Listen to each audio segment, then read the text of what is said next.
बलविंदर सिंह नाम का एक अमीर आदमी रहता था। उसका एकमात्र बेटा था जिसका नाम यशवंत था, जो जीवन के प्रति निष्क्रिय और अनफोकस्ड था।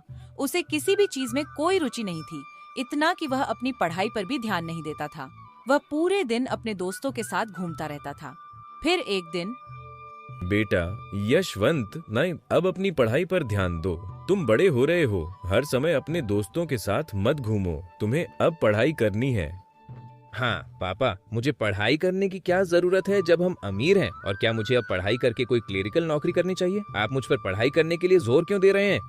बेटा यशवंत, ज्ञान दिव्य है। व्यक्ति को बुद्धिमान बनने के लिए पढ़ाई करनी चाहिए, न कि क्लरिकल नौकरी करने के लिए। व्यक्ति को समझदारी से जीने के तरीके जानने चाहिए, और यह केवल गुरुओं के माध्यम से ही मिल सकता है। इस दुनिया में बहुत कुछ सीखने को है मेरे बेटे, और तुम्हें ध्यान देना शुरू करना चाहिए, ठीक है? पापा, मुझे पढ़ाई में कोई दिलचस्पी नहीं है, और कृपया मुझे पढ़ाई के लिए मजबूर मत कीजिए। कृपया मुझे अकेला छोड़ दीजिए। अलविंदर सोचते हैं कि अपने बेटे को कैसे बदलें, क्योंकि यशवंत घमंडी है और पढ़ाई के लिए तैयार नहीं है। इस बीच उनकी पत्नी अमरबीर वहां आती हैं। वह उन्हें चिंतित देखती हैं और उन्हें समझाने की कोशिश करती हैं।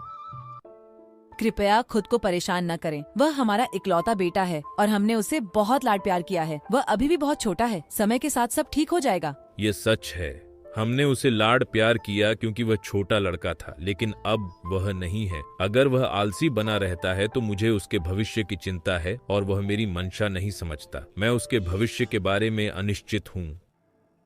इस समस्या से छुटकारा पाने का केवल एक ही तरीका है, उसे हमसे और उसके दोस्तों से दूर रहना होगा। यही एकमात्र समाधान है जो मैं अभी देखता हूँ, ताकि वह जीवन के महत्व को समझ सके।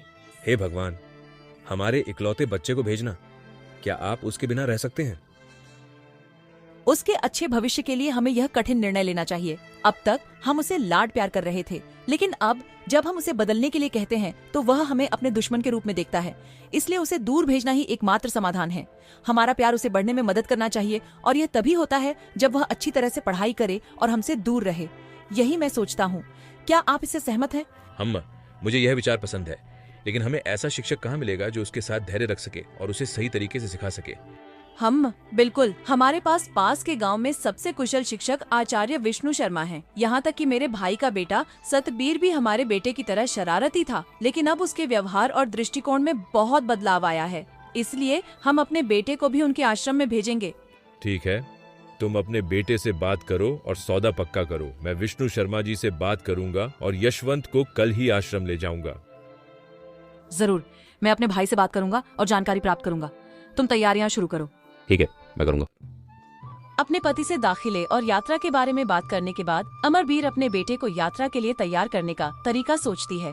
इस बीच यशवंत घर पहुंचता है। अपनी माँ को गहरी सोच में देखकर वह उनसे पूछता है, माँ, क्या आपने दोपहर का खाना खा लिया, या आप मेरे आने का इंतजार कर रही हैं? मैं तुम्हारे बिना खाना कैसे खा सकता हूँ मेरे प्यारे बेटे। हम दोनों साथ में खाएंगे। मैंने आज सुबह तुम्हें और तुम्हारे पिता को कुछ बात करते सुना। वह किस बारे में था? अरे माँ, दिसे साहब हमेशा मुझे पढ़ाई के लिए तंग करती हैं और मेरी बात नहीं सुनती। नहीं प्रिय, ऐसा मत कहो। तुम्हें जीवन में कुछ उत्पादक करना चाहिए। मुझे क्या करना चाहिए माँ? कुछ खास नहीं बेटे। हमारे पास के गांव में दुनिया के सबसे अच्छे विद्वानों में से एक है, जिनका नाम आचार्य विष्णु शर्मा है।